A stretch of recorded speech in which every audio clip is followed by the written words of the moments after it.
dans un des berceaux de l'humanité. Donc on est dans le désert. Et le désert, c'est toujours le mystère, c'est toujours l'éternité.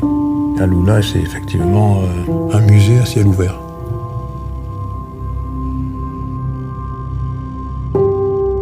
Ce qui m'a le plus frappé, au-delà des archéologies, c'est le travail du vent sur ces rochers. Quand on se promène, on est sidéré. C'est quelque chose que je n'avais jamais vu avec cette précision. Et pour moi, ces rochers et ces paysages-là sont des œuvres d'art, en fait, des œuvres d'art naturelles. Être amené à construire là, c'est une vraie responsabilité. Ce qui est particulier à Chéran, c'est que c'est un paysage vierge. Quand on grimpe un tout petit peu, on découvre qu'avec l'altimétrie, on a des coupes dans le ciel et dans les horizons qui sont très très différents. Donc mon projet, en fait, il part de là. J'ai comme philosophie toujours de travailler avec ce qui est là. Quand on est contextualiste, ce qui est mon cas, c'est la base. Cette richesse de tout ce qui est là, c'est effectivement ces masses rocheuses, c'est cette inertie, c'est l'eau en dessous. Construire là, c'est approfondir le site, en fait. C'est lui donner une qualité de plus. C'est orienter un regard. Et c'est se servir de tout ce qui est là. Se servir de toutes les qualités qui sont là. Et je pense que là, il y a quelque chose qui est à revisiter dans une modernité qui est habiter le roc.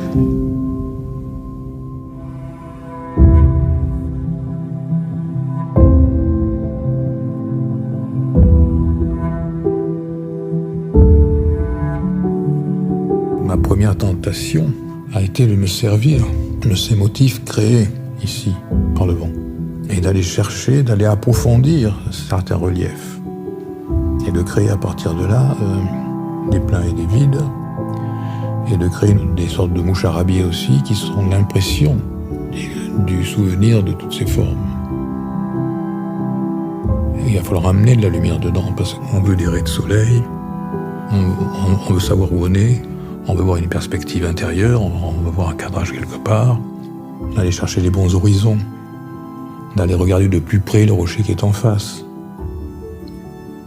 C'était important aussi de créer, depuis le ciel, une pénétration très forte. Là, j'ai créé une sphère, en fait, qui est creusée, et à partir de laquelle s'ouvrent des perspectives sur des halls, sur des chambres, mais qui crée aussi une sorte de grand patio intérieur.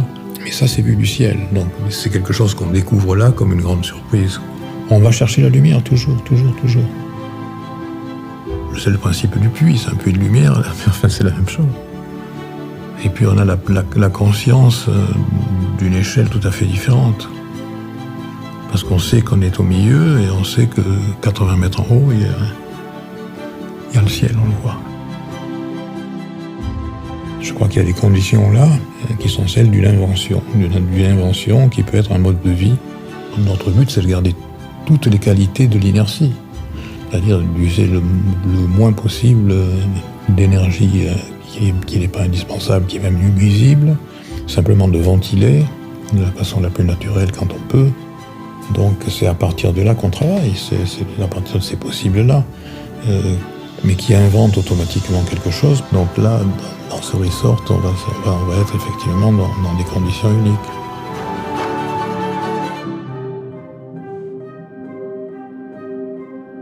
L'émotion, c'est la base de l'architecture et c'est la base de l'art. Donc il est évident que sur ces rochers-là et dans ces rochers-là, il y a quelque chose d'émotionnel.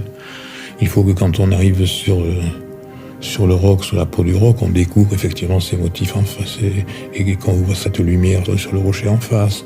Bon, c'est toutes ces émotions-là qui sont effectivement un vocabulaire qui n'est pas utilisé souvent. Je pense que chaque architecture a effectivement une raison profonde. Mais là, donc, on est dans une dimension très, très métaphysique, très poétique, à une échelle géographique, et dans une conscience d'un paysage ou d'un monde que l'on veut approfondir, que l'on veut rendre encore plus sensible, je dirais. Donc ça, on n'a pas souvent ces conditions-là. C'est sûr que ça crée quelque chose de totalement unique.